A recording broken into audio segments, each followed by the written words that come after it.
على أشرف الأنبياء والمرسلين نبينا محمد وعلى آله وصحبه ومن تبعهم بإحسان إلى يوم الدين أما بعد সম্মানিত দূরের কাছের দর্শক ও শ্রোতা মণ্ডলী, আল্লাহ রাব্বুল আলামিনের অশেষ মেহেরবানিতে আমরা আজ পহেলা জিলহিজ্জা 1447 হিজরি রোজ সোমবার দিবাগত রাত রিয়াদস্থ বাথা ইসলামিক সেন্টার কর্তৃক আয়োজিত সেন্টারের হল থেকে আপনাদেরকে জানাই জিলহজ মাসের শুভেচ্ছা, স্বাগত।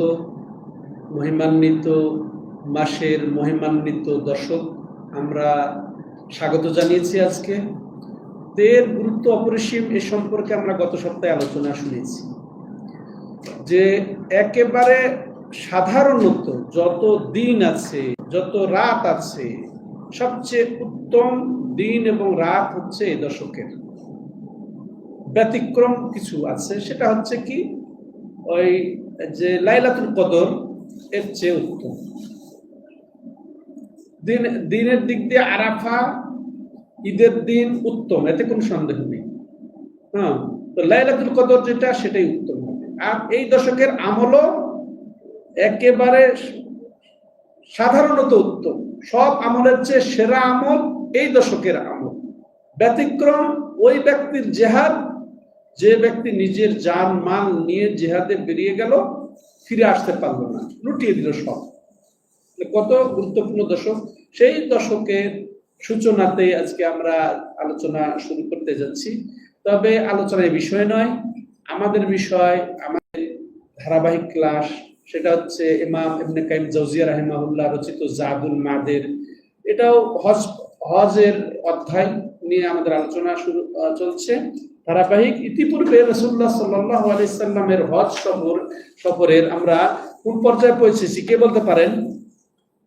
আমরা রাসূলুল্লাহ সাল্লামের হজ পর্বের যে পর্যায়ে পৌঁছেছি সেটা হলো কি, যে তিনি আরাফা উদযাপন করেছেন, আরাফা অবস্থান নিয়েছেন। এরপরে মুজদালিফায় পৌঁছেছেন, মুজদালিফায় রাত্রি যাপন করেছেন।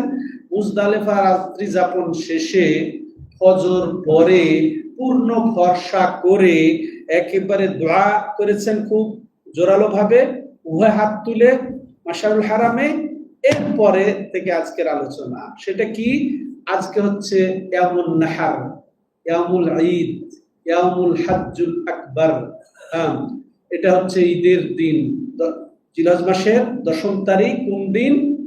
ঈদের দিন। 10 তারিখ কোন দিন? কুরবানির দিন। 10 তারিখ কোন দিন?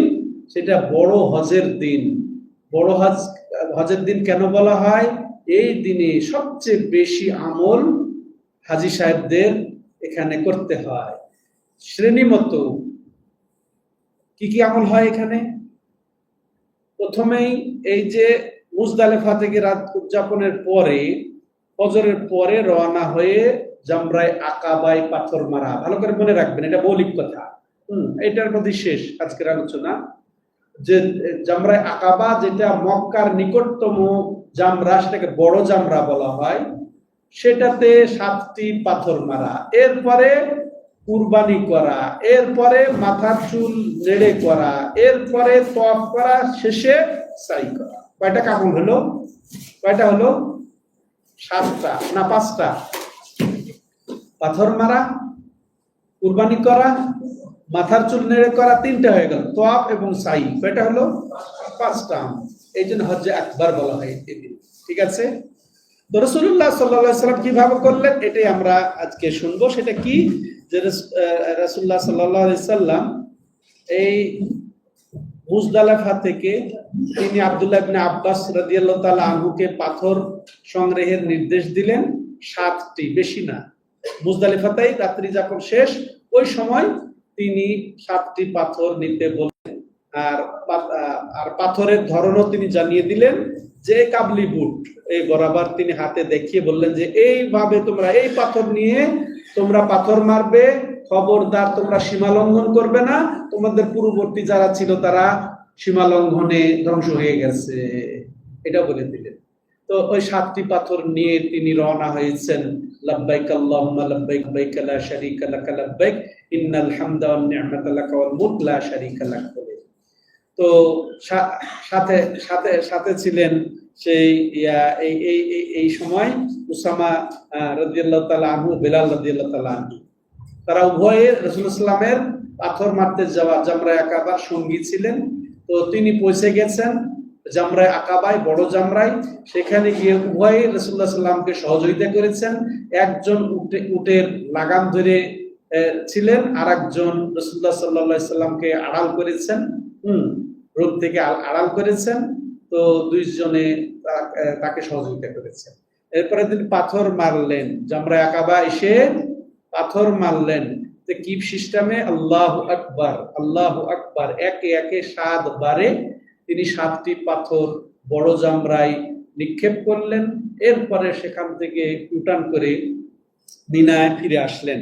সম্মানিত দর্শক ও শ্রোতা মণ্ডলী, তবে এখানে একটা লক্ষণীয় বিষয় হচ্ছে, তিনি যখন এই মুজদালিফা থেকে রওনা হয়েছেন এই মিনার দিকে পাথর মারার জন্য, তো সেখানে একটি জায়গা আছে, এটা ওয়াদি মুহাসসির বলা হয়। ওয়াদি মুহাসসির দেখবেন এখনো, যদিও মুজদালিফা ফুল হয়ে গেছে তাবুতে, মিনাও ফুল হয়ে গেছে তাবুতে হাজিদের জন্য, কিন্তু ওই ওয়াদি মুহাসসির এখনো কিন্তু সমতল রয়েছে, কিন্তু সেখানে কিন্তু তাবু খাটানো হয় নাই। তার কারণ হচ্ছে যে এখানে আল্লাহর পক্ষ থেকে আযাব আসার জায়গা। তো এইখানে কার প্রতি আযাব এসেছিল? ওস্তি বাহিনীর উপরে আযাব এসেছিল। আব্রাহা ইয়ামান থেকে এসে যে মক্কা ধ্বংস করার পায়তারা করেছিল, ওইখানে এসে তার হস্তিগুলা ওখানে বসে যায়, বাধাগ্রস্ত হয়ে যায়। এই যে ওয়াদি মুহাসসির বলা হয় সেটিকে। তো এই ওয়াদি মুহাসসির পার হয়ে তিনি জামরায়ে আকাবায় গিয়ে পাথর মারলেন। সম্মানিত দর্শক ও শ্রোতা মণ্ডলী, সূর্য ওঠার পর, যেটা আমরা জেনেছি। এরপরে যেটা বলবো যে পাথর মারার পরে তিনি আবার মিনাই তাবুতে ফিরে গেলেন। তাবুতে গিয়ে তিনি তাবু নির্ধারণ করে রেখেছেন। দেখেন এখনো কিন্তু মাশাআল্লাহ এই সিস্টেমে আছে, কার জন্য কোন তাবু, কোন দেশের জন্য কোন এলাকা, কোন দেশের জন্য কোন এলাকায় আছে না ভাগ। তো এরকম ভাগ রাসূলুল্লাহ সাল্লাল্লাহু আলাইহি ওয়াসাল্লাম করে দিয়েছিলেন। মুহাজিরকে দিলেন ডান সাইড, বা আনসারদেরকে দিলেন বাম সাইড, এবং তার আশপাশে দিলেন অন্যদেরকে। এইভাবে তাবু বন্টন করে দিলেন। এরপরে একটা চমৎকার খুতবা দিলেন। সে খুতবাতে তিনি আমল নাহার অর্থাৎ ঈদের দিনের এই বড় হজের আমলগুলা ব্যাখ্যা করলেন, চমৎকার ভাবে স্পষ্ট করে দিলেন। এই দিনের পবিত্রতা, মর্যাদা, জায়গার পবিত্রতা, মর্যাদা, হারাম সময়, হারাম দিন, হারাম এলাকা, এটাকে তিনি তুলে ধরলেন। এই নগরীর শ্রেষ্ঠত্ব তুলে ধরলেন। এরপরে তিনি এটাও বললেন যে তোমরা যারা নেতৃত্ব দিবে, তোমরা অবশ্যই তাদের কথা শুনবে, যারা নেতৃত্ব দিবে তাদের কথা তোমরা শুনবে এবং মানবে, অর্থাৎ আনুগত্যের তিনি নির্দেশনা দিয়ে দিলেন। এবং হজের নিয়ম কানুনও এখানেও বর্ণনা দিলেন। এরপর এটাও তিনি বলছেন, খুযু আন্নী মানাসিকাকুম লাআল্লি লা আলকাকুম বা'আমি হাযা, তোমরা আমার থেকে তোমাদের হজের নিয়মগুলা শিখে নাও, আগামী বছর তোমাদের সাথে আর সাক্ষাৎ করতে আমি হয়তো পারবো না, অর্থাৎ আমি মিলিত হতে পারবো না, এটাই হয়তো আমার শেষ হজ। তিনি ভবিষ্যৎবাণী করছেন, বাস্তব পরিণত হলো। তিনি আবার তাদেরকে নসিহত করছেন। ঠিকই এই জিলহজ মাসে হজ করলেন, আর জিলহজ মাসের পরে মুহররম, সফর, রবিউল আউয়ালের 12 তারিখে তিনি অফাত করলেন, অফাত হয়ে গেল তার। সম্মানিত দর্শক ও শ্রোতা মণ্ডলী, তো এরপরে তো তিনি এটাও বললেন খুতবাতে যে তোমরা দেখো, একজন আরেকজনকে হত্যা করবে না, একজন আরেকজনের শির উচ্ছেদ করবে না। এরপরে তিনি তার সবকিছু এখানে নির্দেশনা দেওয়ার এক পর্যায়ে তিনি বলে গেলেন যে যারা আমার কথা শুনছো, যারা আড়ালে আছে, বাইরে আছে, আসতে পারে নাই, তাদের কাছে আমার বাণীটা পৌঁছে দিও, কারণ হয়তোবা তোমাদের এই পৌঁছানোটা তোমাদের চেয়ে তারাই উপকৃত হতে পারে। অনেক এরকম আছে যে সে বহন করতে পারে কিন্তু ওটা উপলব্ধি করতে পারে না, ওখান থেকে শিক্ষা গ্রহণ করতে পারে না, ওটা আয়ত্ত করতে পারে না, বা ভুলে যেতে পারে। কিন্তু তোমরা যাদেরকে পৌঁছে দিবে তারাই হয়তো তোমাদের চেয়েও বেশি উপকৃত হয়ে যেতে পারে। তিনি আরো বললেন যে দেখো, একজনের দায়ভার আর একজনের উপরে চাপিয়ে দিও না, জুলুম করো না, ওয়ালা তাজিরু ওয়াজিরাতুন উযরা উখরা, এটাই আয়াতের মর্ম। তিনি বললেন যে একজন আরেকজনের বোঝা বহন করবে না, এটাও তোমরা জেনে রাখো সম্মানিত দর্শক ও শ্রোতা মণ্ডলী। এরপরে আসলে এটা ছিল রাসূলুল্লাহ সাল্লাল্লাহু আলাইহি ওয়াসাল্লামের কোন হজ? একটি হজ, বিদায়ী হজ। মদিনা হিজরত করে তিনি একটি হজ করেছেন, আর এটাতেও সন্দেহ নাই যে এটা ছিল তার 10ম হিজরিতে হজটি ছিল। আর এই হজকে ইসলামের ইতিহাসে কি বলা হয়? বিদায় হজ। কারণ এটাতে তিনি তার উম্মতকে বিদায়ও জানিয়েছেন। ওই যে লাআল্লি লাআলকাকুম বা'দা আমি হাযা, হতে পারে তোমাদের সাথে আর মিলিত হব না। আল্লাহু আকবার। এরপরে এখানে আব্দুল্লাহ ইবনে উমর রাদিয়াল্লাহু তাআলা আনহু চমৎকার বলেছেন, সেদিন আমি দেখেছি রাসূলুল্লাহ সাল্লাল্লাহু আলাইহি ওয়াসাল্লামকে হজের কাজগুলো আগে পরে বলা সম্পর্কে যে জিজ্ঞাসা করেছিলেন, তিনি বলেছিলেন কোনো অসুবিধা নাই। এটা চমৎকার আমাদের জন্য নীতি নির্ধারণ, নির্দেশনা কি, যে এই যে বললাম যে 5টি আমল তিনি শ্রেণী মতো করেছেন, পাথর মেরেছেন, তারপরে কুরবানি করেছেন, নেড়ে করেছেন, তওয়াফ করেছেন, সাই করেছেন। এটাকে যদি শ্রেণীর যদি মনে রাখতে চান, তো একটা বলি, রন হাত, র ন ত হ ত, তাহলে রনতে রবি মানে পাথর মারা, নাহারে কুরবানি, হাতে হালক করা, ততে তোয়াফ, তোয়াফতে সাই। বুঝতে পেরেছেন? এটা এই শ্রেণীতে ওলামায়ে কেরাম এটা মনে রাখার সুবিধার্থে রানহাত বলেছেন। রানহাত, রানহাত। তো এটা কিন্তু আব্দুল্লাহ ইবনে উমর রাদিয়াল্লাহু তাআলা আনহু কি বলছেন, যে এই দিন দেখেছি রাসূলুল্লাহ সাল্লাল্লাহু আলাইহি ওয়াসাল্লামকে হজের কাজগুলো আগে পরে হওয়ার ব্যাপারে যে যেভাবে জিজ্ঞাসা করেছিল, উত্তরে তিনি বলেছেন করো, সমস্যা নাই, করো, সমস্যা নাই। আর আব্দুল্লাহ ইবনে আব্বাস রাদিয়াল্লাহু তাআলা আনহুমা বলছেন কুরবানি করা, মাথা মুন্ডন করা, তারপর পাথর করার ধারাবাহিকতার আগে পরে সম্পর্কে যখনই তাকে জিজ্ঞাসা করা হয়েছে, তিনি বলেছেন ইফআল ওয়ালা হারাজ, করো, সমস্যা নাই, করো, সমস্যা নাই। এটা উম্মতের কিয়ামত কাল পর্যন্ত একটা চরম সুবিধায় হয়ে গেছে, এটা রহমত হয়ে গেছে। এটা উনি যদি এটা না বলে যেতেন, এটা বুখারীর বর্ণনা, না বলে যেতেন, তাহলে এটা ওই সময় ওই একই টাইমে একইভাবে সবাই সিরিয়াল নিতে হতো যে এই তসবিহ আমাকে করতে হবে, ওই সময় পাথর মারতে হবে, ওই সময় কুরবানি করতে হবে, ওই সময় মাথা নেড়ে করতে হবে, ওই সময় তওয়াফ, ওই সময় সাই। তাহলে ভিড়ের একেবারে চোটে আরো অনেক অসুবিধা হয়ে যেত।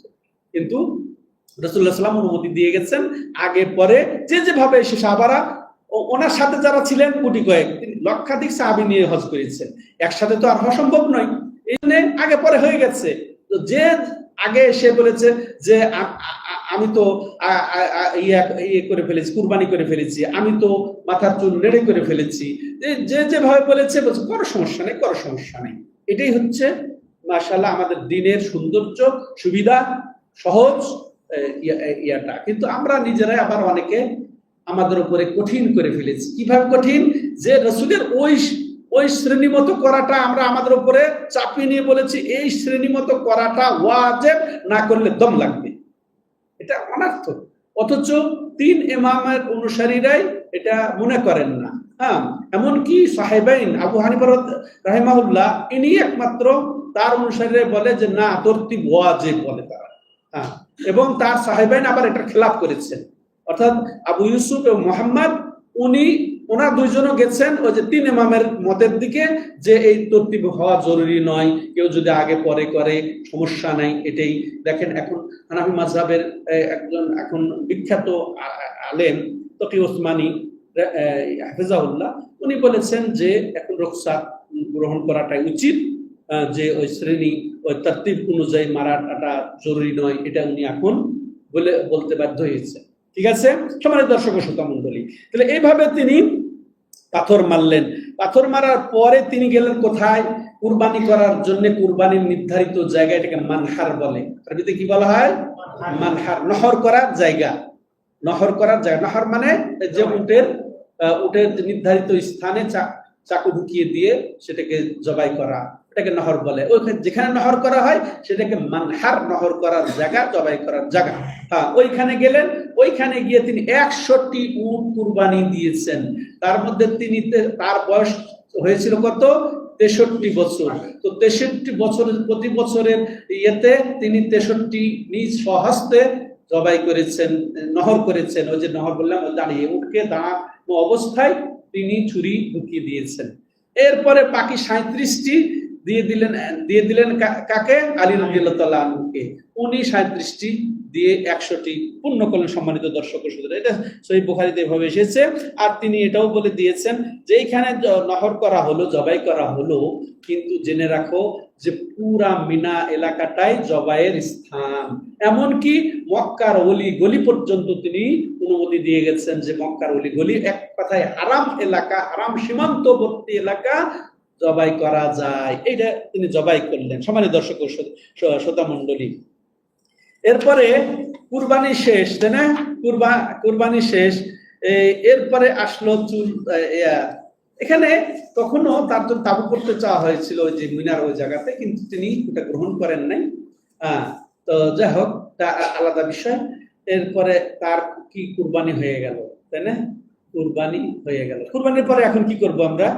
যে কুরবানি সম্পন্ন করার পরে মাথার চুল নেড়ে করার পর্ব, শ্রেণীমতো এই যে কি পাথর মারা, তারপরে কি কুরবানি করা, তৃতীয় কি এবার নেড়ে করা। রাসূল সাল্লাল্লাহু করেছেন। কিন্তু কেউ যদি পাথর মেরে মাথার চুল নেড়ে করে, কোনো সমস্যা নেই, কোনো এটাতে ঘাটতি হলো না, কমতি হলো না, কারণ তার উপস্থিতিতে অনুমতি।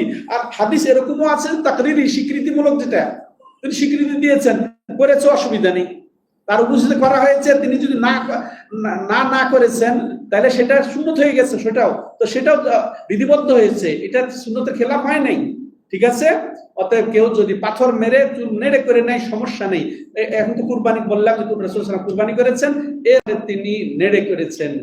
নাপিতের ওখানে গেছেন, হাল্লাক, নাপিতের ওখানে যে মাথাটা আগিয়ে দিয়ে ডান সাইড আগিয়ে দিয়েছেন। এটাও তাহলে আমাদের একটা সুন্নত মনে করতে হবে, ডান সাইড দিয়ে সবকিছু করা। তো ডান সাইড মাথা আগিয়ে দিয়ে তিনি তার মাথা যখন নেড়ে করা হলো ডান সাইড, তখন তিনি ওই চুলগুলা দিয়ে দিলেন কতিপয় সাহাবাকে। এরপরে আবার বাম সাইড আগিয়ে দিয়ে তিনি বলছে, আবু তালহা আছে? হ্যাঁ আছে। আবু তালহার হাতে ওই বাকি চুলগুলা দিয়ে দিলেন। কেন দিলেন? এখানে বুঝার বিষয় আছে। রাসূলুল্লাহ সাল্লাল্লাহু আলাইহি ওয়াসাল্লাম পুরাটাই বরকতময়। তার নবুয়ত বরকতময়, তার রিসালাত বরকতময়, তার ইলম বরকতময়, তার সুন্নাত বরকতময়, তাই না? তার হুদা হেদায়েত বরকতময়। এমনকি তার শরীর দেহ বরকতময়, তার শরীরের অঙ্গ প্রত্যঙ্গের যেগুলা উচ্ছিষ্ট, অর্থাৎ ঘাম বরকতময়, তার উচ্ছিষ্ট পানি বরকতময়, উচ্ছিষ্ট খাদ্য বরকতময়, তার চুল বরকতময়। তো এই জন্য তিনি বন্টন করে দিতেন। তার যে ঘামও তার শিশিতে সংগ্রহ করা হয়েছে, সুগন্ধি, একেবারে মুসকে আম্বারের যে সুগন্ধি ছিল সেটা। তারপর ওজুর পানি নেওয়ার জন্য সাহাবারা অপেক্ষায় থাকতেন, এখন চুল অপেক্ষায় ছিলেন, দিয়ে দিয়েছে। তো এটা বরকতের জন্য। এখানে অবশ্যই লক্ষণীয় বিষয় হচ্ছে রাসূল সাল্লাল্লাহু আলাইহি সাল্লামই এক একক ব্যক্তি আকাশের নিচে জমিনের উপরে, যার এই শারীরিক এই সব অঙ্গ প্রত্যঙ্গের বা উচ্ছিষ্ট ঘাম, ওজুর পানি, গোসলের পানি, এই সব দিয়ে বরকত নেওয়া জায়েজ ছিল। রাসূল সাল্লাল্লাহু আলাইহি সাল্লাম শেষ। তার আর বরকতের এই সিস্টেমে কারো শারীরিক বা উচ্ছিষ্ট বা কারো স্থানে বসে বরকত নেওয়া, কার খাওয়া তার খাতে খেয়ে বরকত নেওয়া, এটার কোনো আর প্রথা চালু নেই, এটা বেদাত হবে। তার বললেন দলিল কি? এটা বাস্তবতা দলিল। বাস্তব এতে নবী সাল্লাল্লাহু আলাইহি ওয়াসাল্লাম উপস্থিতিতে বড় বড় জলিলুল কদর সাহাবা ছিলেন, যাদেরকে গভর্নর করে বিভিন্ন এলাকা পাঠিয়েছেন। তো তাদের কাছ থেকে ধরনের বরকত নেওয়া হয়নি, ওই এলাকার লোক তার কাছে বরকত নেয় নেই। এবার গেল রাসূলুল্লাহ সাল্লাল্লাহু আলাইহি ওয়াসাল্লাম মারা যাওয়ার পরে আবু বকর, ওমর, ওসমান, আলী রাদিয়াল্লাহু আনহুম যে খলিফা হয়েছিলেন, তাদের কাছ থেকে এরকম বরকত নেওয়া হয়েছিল? হয় নাই।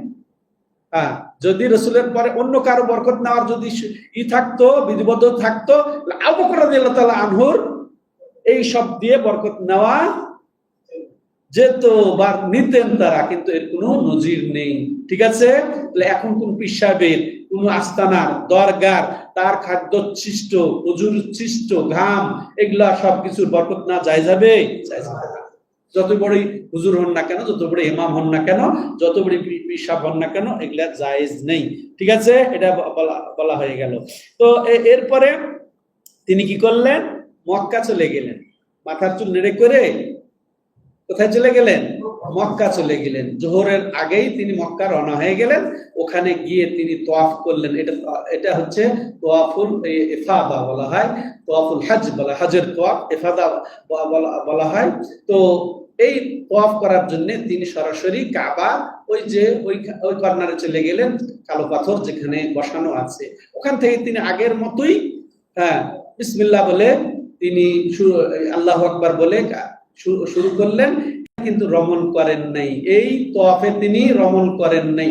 তোয়াফ, এটা জেনে রাখেন, রমণ করাটা শুধু প্রথমবার ঢুকেই যে তোয়াফটা করতে হয়, এটা তোয়াফে কুদুম বলেন, উমরার তোয়াফ বলেন, আর যেটাই বলেন না কেন, প্রথম তোয়াফেই শুধু রমল হয়, ইজতিবা হয়। ইজতিবা ওই যেটা নিচ দিয়ে কাঁধে উঠিয়ে নেওয়া, এটাও করেন নাই। তাহলে পরে তিনি যে নিয়মে তোয়াফ আগে বলা হয়েছে ওই নিয়মে তিনি স্বাভাবিকভাবেই তিনি করেছেন দোয়া জিকির গুলো আমরা করব। তো রাসূলুল্লাহ সাল্লাল্লাহু আলাইহি সাল্লাম চুম্বন দিয়ে তোয়াফ শুরু করেছেন, আল্লাহু আকবার বলে। এরপরে তিনি ঘুরতে ঘুরতে ঘুরতে ঘুরতে রুকনে ইয়ামানি সেখান থেকে স্পর্শ করেছেন। এরপরে কালো পাথর আর রুকনে ইয়ামানির মাঝে ওইভাবেই রব্বানা আতিনা ফিদ দুনিয়া হাসানাহ ওয়া ফিল আখিরাতি হাসানাহ ওয়া কিনা আযাবান্নার তিনবার করে বলেছেন। এটাকে চুম্বন, যেটা আগে বলা হয়ে গেছে, ওইভাবে তিনি চুম্বন দিয়েছেন, না হলে স্পর্শ করেছেন, না হলে ইশারা। এই কালো পাথরের ব্যাপারে তিনটি ধাপ। প্রথম, চুম্বন দিতে পারলে চুম্বন দেওয়া, না হলে স্পর্শ করতে পারলে স্পর্শ করা, স্পর্শ করতে পারলে ওই হাতটা চুম্বন দেওয়া, আর না হলে ইশারা করা। এখন ইশারা করা ছাড়া আর উপায় নেই বর্তমান পরিস্থিতিতে। ঠিক আছে, এটা এবার তিনি আবার করে আবার যে তোয়াফ শেষ করে, যেটা আগের নিয়ম বলা হয়েছে, মাকামের দিকে করে তারপরে আবার সাই করেছেন। সাই ওই যে সাফা থেকে শুরু করে মারওয়া থেকে সাফাই করে তিনি সপ্তম পাক শেষ করেছেন মারওয়াতে। সেখানে মাশাআল্লাহ সবার চুল নেড়ে করে, বা এটা আসলে এটা যারা ওটা নেড়ের বিষয়টা আগেই গেছে, ওই যে নেড় তো করেছেনই, তাই না? এখানে আর নেড়ে হবে না। তো যা হোক, তিনি সপ্তম পাক শেষ করে চলে গেলেন কোথায়? মিনাতে। জোহর এখানেও পড়েন নাই। এখানে আমাদের জন্য একটা মহা শিক্ষা আছে যে আমরা হারামের নামাজ পড়ি, পড়া ভালো, কিন্তু জরুরি না। ওই সওয়াবের যারা প্রত্যাশী, তারা আমরা হারাম সীমান্তের যে কোনো স্থানে, হোটেলে, তারপরে অন্য ছোট মসজিদে, যে কোনো মসজিদে পড়লেই ওই যে 1 লক্ষ সওয়াব পাওয়া যায়। তার প্রমাণ হচ্ছে রাসূলুল্লাহ সাল্লাল্লাহু আলাইহি ওয়াসাল্লামের হজ সফর। তিনি প্রথমেই কেরান করেছেন, তিনি প্রথম তোয়াফ সাই করার পরে মক্কার উপকণ্ঠে 4 দিন রবি সোম মঙ্গল বুধবার পর্যন্ত অপেক্ষায় ছিলেন। একবারও তিনি হারামে আসেন নাই নামাজ পড়ার জন্য। ওইখানে তিনি জোহর আসর যেগুলা 4 রাকাত বিশিষ্ট, সেগুলা তিনি কসর করেছেন, আপন আপন সময় ওইখানে আদায় করেছেন। এরপরে মিনা চলে গেছেন, তারপরে আরাফা চলে গেছেন, মুজদালিফা, এইভাবে। এরপর ঠিক এখনো তিনি দেখেন জোহর ও সালাত আদায় করলেন না, হারামে চলে গেলেন। তো সাই শেষ করে মিনাতে তাবুতে গিয়ে তিনি সেইখানে জোহর পড়েছেন। সম্মানিত দর্শক ও শ্রোতা মণ্ডলী, এই তোয়াফটা রাসূলুল্লাহ সাল্লাল্লাহু আলাইহি ওয়াসাল্লাম হেঁটে করেছিলেন না বাহনে করেছিলেন? এই তোয়াফ রাসূলুল্লাহ সাল্লাল্লাহু আলাইহি ওয়াসাল্লাম হেঁটেই করেছেন, না বাহনে করেছেন। প্রথম তোয়াফে কুদুম ভ্রমণ করেছেন, যেহেতু সেটাতে বোঝা যায় যে তিনি ওই প্রথমবার তোয়াফে তিনি হেঁটে করেছেন, আর এটা করেছেন উটের পিঠে চড়ে করেছেন। এর জন্য তিনি লাঠি দিয়ে ওই কালো পাথর স্পর্শ করিয়ে ওটাকে চুম্বন দিয়েছেন। মনে থাকবে? এই গেল এই পর্যন্ত।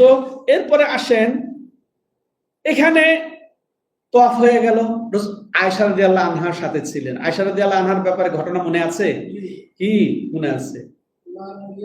তিনি ঋতুবতী হয়ে গেছিলেন, মাসিক এসে গেছিল, এর জন্য তিনি সব কাজ করেছেন। তিনি মিনাতে গেছেন রাসূলুল্লাহ সাল্লাল্লাহু আলাইহি ওয়াসাল্লামের সাথে, আরাফায় গেছেন, মুজদালিফায় রাতে গেছেন, পাথরও মেরেছেন। এরপরে তোয়াফ। এখন কি করবেন? এর মধ্যে পবিত্র হয়ে গেছেন, আলহামদুলিল্লাহ। পবিত্র হয়ে তিনি রাসূলুল্লাহ সাল্লাল্লাহু আলাইহি ওয়াসাল্লামের তোয়াফ সাইও করে ফেলেছেন। ঠিক আছে। আর এবারে এই এতে আয়েশা রাদিয়াল্লাহু আনহার এক তওয়াফ এক সাই হলো। এটার কারণে তিনি হজ শেষ করে ওই যে তিনি আবদার করেছিলেন যে সবাই 2 তওয়াফ 2 সাই করে ফিরবে, আর আমি শুধু এক তওয়াফ এক সাই, উনি মেনে নিতে পারছিলেন না। এই জন্য রাসূলুল্লাহ সাল্লাল্লাহু আলাইহি ওয়াসাল্লাম তাকে আলাদা স্পেশাল উমরা করার অনুমতি দিয়েছেন, যেটা আমরা আগে ক্লাসে শুনেছি। আর একটা ঘটনা এখানে, সাফিয়া রাদিয়াল্লাহু আনহা উনি এখন আবার ওই পজিশনে চলে গেলেন, তওয়াফ সাই শেষ, ওই সময় তার আবার মাসিক এসে গেছে। তখন এই তওয়াফই তার, এই হজের তওয়াফ, এটাই তার বিদায়ী তওয়াফে গণ্য করিয়ে দিলেন রাসূলুল্লাহ সাল্লাল্লাহু আলাইহি ওয়াসাল্লাম। তাহলে এখনো যে মা বোনদের এই অবস্থা হবে, হজের তওয়াফ সাই করার পরে, হজের তওয়াফ বা সাইটা ওই অবস্থায় করা যাবে, সমস্যা নাই। হজের তওয়াফের পরে যদি ঋতু হয়ে যায়, ঋতু এসে যায়, তাহলে সে ওই বিনা বিদায় তওয়াফে ছাড়াই চলে যেতে পারবেন সবার সাথে। এটাও একটা সুন্নত।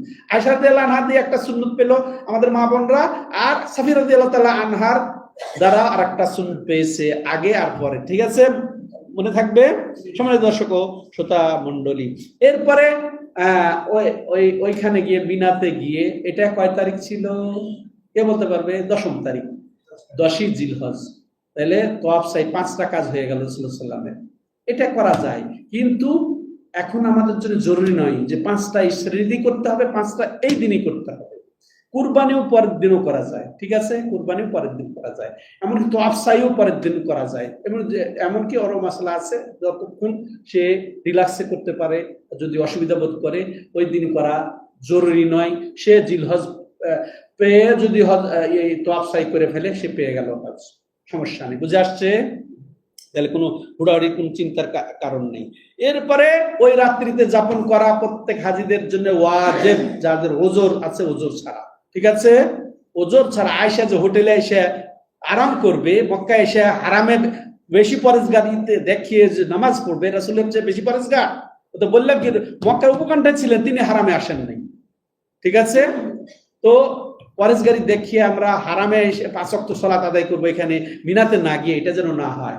অতএব কি বলছিলাম, যে মিনাতে ফিরে গিয়ে তিনি ওই রাত্রি যাপন করলেন। এই রাত্রি যাপন করা মিনাতে ওয়াজিব, এমনি স্বাভাবিক ছেড়ে দিলে তার জন্য দাম লাজিম। ঠিক আছে, তার জন্য জরিমানা অপরিহার্য হয়ে যায়। এরপর রাসূলুল্লাহ সাল্লাল্লাহু আলাইহি ওয়াসাল্লাম পরের দিন সকাল থাকলেন, জোহরের অপেক্ষা থাকলেন, অর্থাৎ জাওয়াল, সূর্য ঢুলে যাওয়ার অপেক্ষায় থাকলেন। যখন সূর্য ঢুলে গেল, তিনি সাহাবাদেরকে নিয়ে রওনা হলেন 11 তারিখ পাথর মারার জন্য।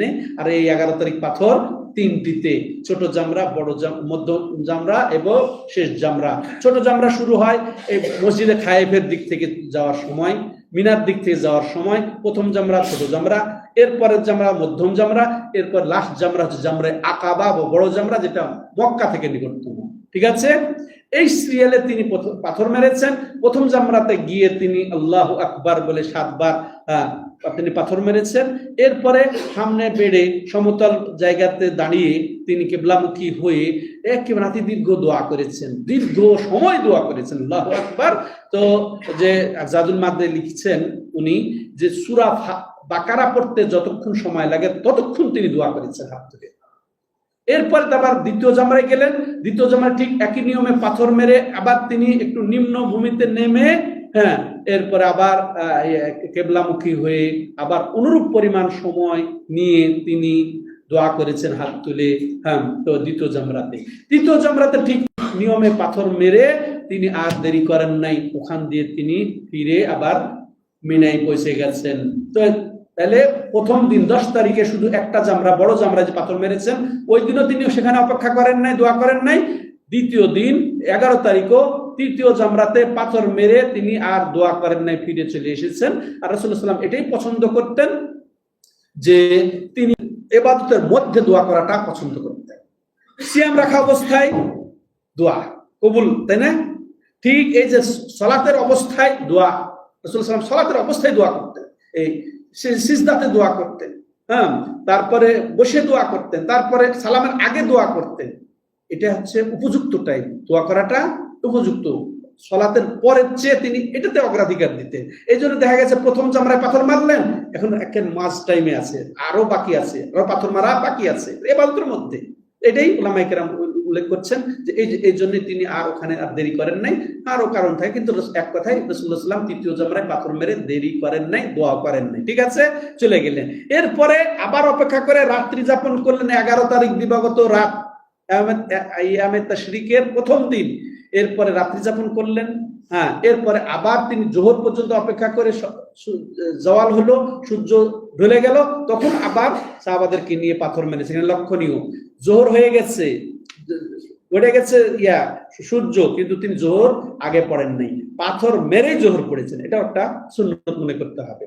ঠিক আছে, পাথর আবার 12 তারিখে মেরেছেন। এখানে মাসালা হচ্ছে আমান তাআজ্জালা ফি ইয়াওমাইনি ফালা ইসমা আলাই, যে দুই দিন পাথর মেরে আইয়ামে তাশরিকের 11-12 পাথর মেরে চলে যেতে চায়, মিনা ত্যাগ করে চলে যেতে পারে। যে 3 দিন মারে যেতে চায় সেও চলে যেতে পারে, কোনো সমস্যা নেই। তো রাসূলুল্লাহ সাল্লাল্লাহু আলাইহি ওয়াসাল্লাম 3 দিনই পাথর মেরেছেন। আইয়ামে তাশরিক 11, 12, 13 তারিখ পর্যন্তই পাথর মেরে তিনি শেষ করে তারপরে তিনি মিনা ত্যাগ করেছেন।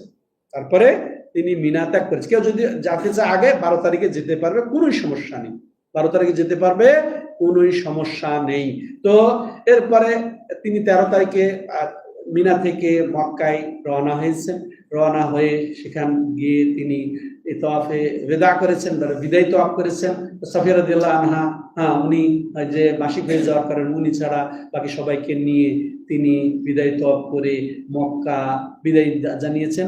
আর বিদায় তাওয়াফ বলতে একটা শেষ কাজ হবে আপনার বিদায় তাওয়াফ, আর কোন কাজ থাকবে না। ওই সময় তাওয়াফ করে তিনি মদিনা অভিমুখে রওনা হলেন। মদিনা পৌঁছলেন, সেখানে আবার যুলহুলাইফায় গিয়ে তিনি একদিন কাটালেন। সেখানে গিয়ে মাশাআল্লাহ ওখানেও তিনি নামাজ আদায় করলেন। এরপরে তিনি ফিরে গেলেন মদিনায়, শেষ রাসূলুল্লাহ সাল্লাল্লাহু আলাইহি ওয়াসাল্লামের। এটাই ছিল জাদুল মাদের আলোকে। জাদুল মাদ আবার নিয়েছে থেকে জাবের রাদিয়াল্লাহু তাআলা আনহুর লম্বা হাদিসের ভিত্তিতে। এটাই ছিল রাসূলুল্লাহ সাল্লাল্লাহু আলাইহি ওয়াসাল্লামের হজের বিবরণ। তো আজকে আমরা শেষ করলাম। আল্লাহ তৌফিক দাতা। হাদা হুয়া সাল্লাল্লাহু আলা নবিনা মুহাম্মদ ওয়া আলা আলিহি ওয়া সাহবিহি আজমাইন। সুবহানাকাল্লাহুম্মা ওয়া বিহামদিকা আশহাদু আল্লা ইলাহা ইল্লা আনতা আস্তাগফিরুকা ওয়া আতুবু ইলাইক।